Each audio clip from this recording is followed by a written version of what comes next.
বন্ধুরা, তানভীর ভিলেজ ফুডে সবাইকে স্বাগত। সবাই ভালো আছে, আমিও ভালো আছি। আজকে একটা রেসিপি শেয়ার করছি। রেসিপিটা হলো ডিম ফুলকপি সবজি। আপনারা দেখুন কেমন করে বানাচ্ছি না বানাচ্ছি। ঝোল বানাবো এটা ডিম আর ফুলকপি দিয়ে। আর আমি কি দিচ্ছি না দিচ্ছি সেটাও আবার আপনাদেরকে দেখাবো। আর আপনারা দেখতে থাকুন পুরো ভিডিওটা, প্রথম থেকে পুরো শেষ অবধি ভিডিওটা দেখুন। আমি আগেই দেখিয়ে দিয়েছি, ডিম সিদ্ধ বসানোর সময় ডিম দেখিয়ে দিয়েছি, নুন আর হলুদ দিয়ে বসে দিয়েছি। এখানে ফুলকপিটা আমি কেটে নিচ্ছি। ফুলকপিটা একটু দেখে কেটে নিতে হবে, কারণ ফুলকপির বীজে পোকা থাকে। আর এই ফুলকপিটার মাঝে মাঝে আমি ডাঁটিটা একটু খালি করে নিচ্ছি, তাহলে এর ভিতরে নুন হলদি মানে ঢুকবে, স্বাদটাও ভালো লাগবে খেতে। ডাঁটাটা, ফুলকপির ডাঁটাটা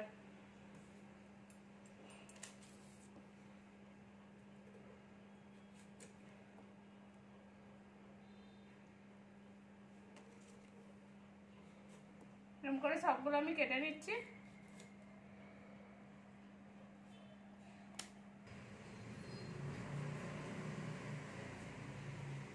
আমি আলুটাকেও কেটে নিচ্ছি। আমার ফুলকপি কাটা হয়ে গেছে, আমি এবার আলুটাকে কেটে নিচ্ছি।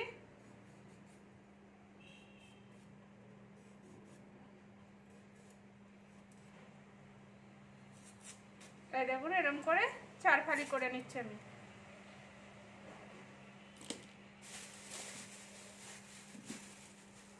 এবার আলু বড় থাকলে সেরকম সাইজ করবে, এরকম ছোট সাইজ করলে ফুলকপির সঙ্গে সিদ্ধ হয়ে যাবে আর ভালো হবে।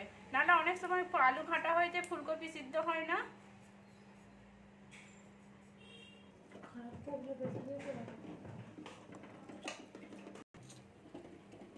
দেখুন আমি এরপর সবজিটার জন্য আলু ফুলকপি বানানোর জন্য আমি একটা মশলা বানাচ্ছি। দেখুন এখানে মৌরি নিয়েছি, গোলমরিচ, জিরে, ধনে, আর এটা মেথি আর 2টো শুকনো লঙ্কা, গোলমরিচ। এগুলো আমি ভেজে নেবো, শুকনো খোলাতে ভেজে নিচ্ছি আমি।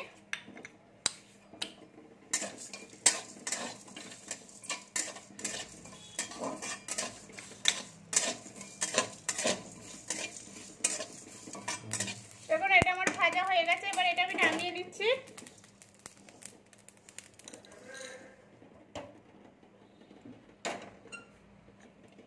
কড়াতে জল দিয়ে দিচ্ছি। এর মধ্যে আমি ধুয়ে রেখেছিলাম ফুলকপিগুলো আমি দিয়ে দিচ্ছি। ফুলকপির মধ্যে একটু নুন আর একটু হলদি দেবো। এরকম নুন দিচ্ছি আর একটু হলদি দিচ্ছি। এটা একটু ভাপিয়ে নেবো, কেননা এটা পোকা থাকলেও বেরিয়েও যাবে আর স্বাদটাও ভালো লাগবে।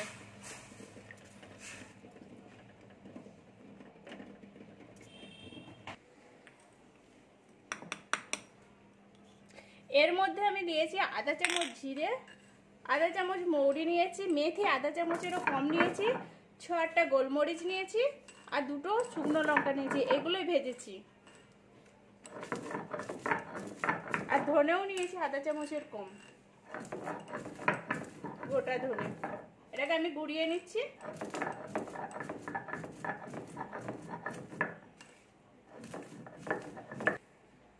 এই দেখুন আমার গুঁড়ানো হয়ে গেছে। রেখে দিচ্ছি। এখানে আদা রসুন আমি বেটে নিচ্ছি।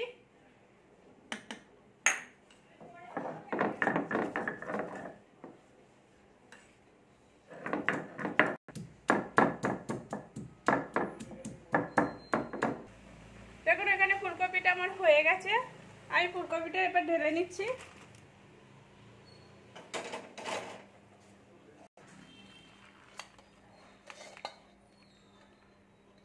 দেখুন আমার ডিমটাও হয়ে গেছে, আমি ডিমটাও ঢেলে দিচ্ছি।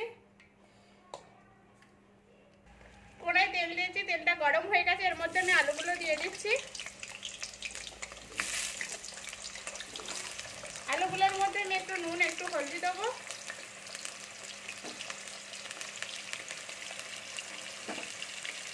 একটু নেড়ে দিচ্ছি এর সাথে। এগুলো একটু লাল লাল করে আমি ভেজে নেবো।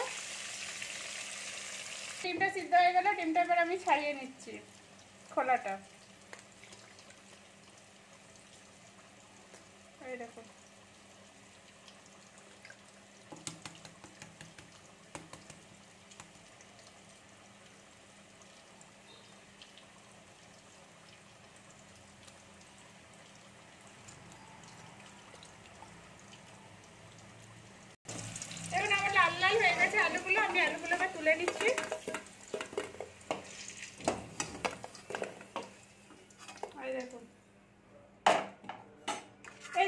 মধ্যে আমি এবার ফুলকপিগুলো ভেজে নেব।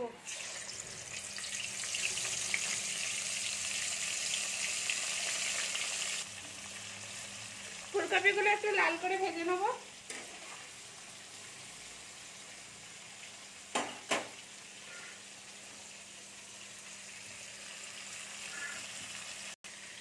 দেখুন ডিমগুলো আমি একটু কেটে নিচ্ছি। এই দেখুন, এই ডিমটা কেটে দিলে এর মধ্যে নুন হলদি ঢুকে যাবে বেশ ভিতরে, স্বাদটাও খেতে খুব সুন্দর লাগবে। আর এর মধ্যে নুন না গেলে তো মানে খেতে স্বাদটাই ভালো লাগে না। দেখুন আমার ফুলকপিটা হয়ে গেছে ভাজা, আমি ফুলকপিটা তুলে নিচ্ছি।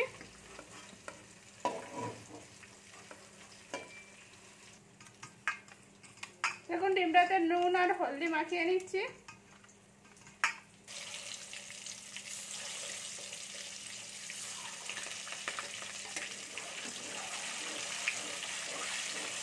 হালকা হাতে নাড়তে থাকবে, এটা বসবে না আর বেশ ভালো ভাজাও হয়ে যাবে।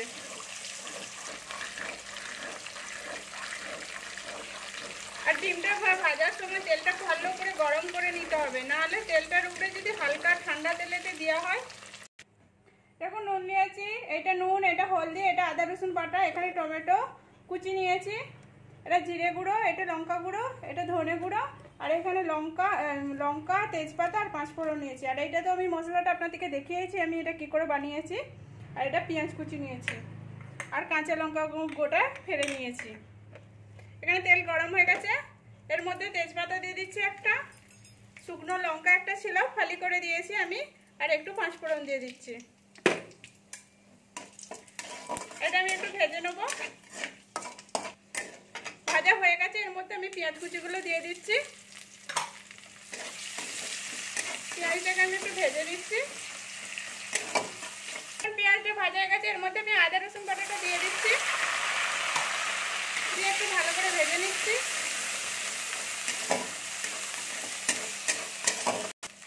এর মধ্যে আমি হলদি গুঁড়ো দিয়ে দিচ্ছি আধা চামচ, ধনে পাউডার আধা চামচ, শুকনো লঙ্কার গুঁড়ো 1 চামচ দিচ্ছি আমি, আর জিরে পাউডারটা আধা চামচ দিচ্ছি আমি। দিয়ে এটাকে একটু জল দিয়ে দেবো, দিয়ে আমি ভালো করে একটু মশলাটা করে নেব। আমি টমেটো কুচিগুলো দিয়ে দিচ্ছি আর একটু নুন দেবো। আর এই মশলাটাকে আমি ভালো করে কষে নেবো। মশলাটা যত ভালো করে কষা হবে রান্নাটা ততটা ভালো হবে। দেখুন আমার মশলাটা হয়েছে, মশলা থেকে কেমন তেলটা ছেড়ে দিয়েছে, এই দেখুন।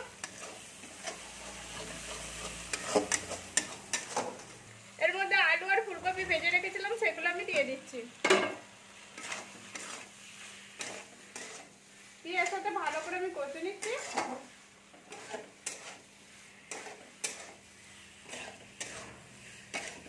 এই দেখুন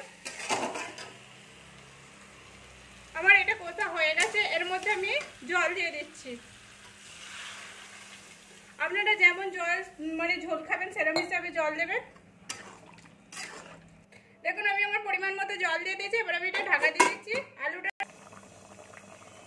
দেখুন আমার সবজিটা ফুটছে, আমি দেখে নেবো আলুটা হয়েছে কিনা। হ্যাঁ আমার আলুটা হয়ে গেছে।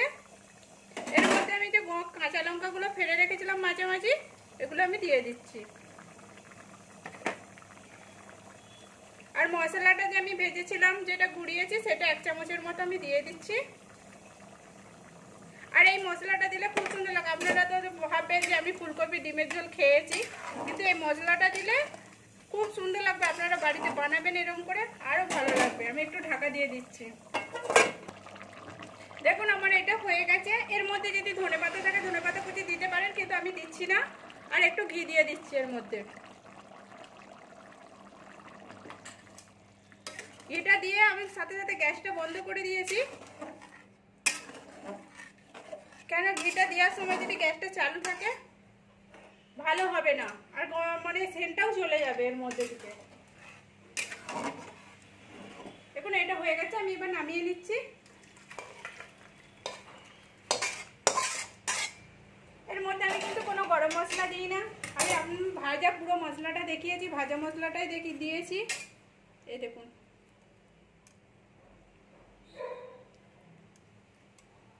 এটা খেতেও খুব সুন্দর লাগে। সবাই বাড়িতে বানিয়েছেন, কিন্তু এরকম করে বানাননি কোনোদিনও। আমি এটা শেয়ার করলাম, আমিও বানিয়েছি, আমার বাড়ির লোকে সবার পছন্দ হয়েছে, সেই জন্য আমি আপনাদের সঙ্গে শেয়ার করলাম। আপনারা দেখুন কেমন হয়েছে। সেটা ভালো লাগলে আপনারা লাইক করবেন, শেয়ার করবেন, সাবস্ক্রাইব করবেন আর পাশে থাকবেন। প্লিজ এরকম করে বানিয়ে কেমন হয়েছে কমেন্ট করে বলবেন।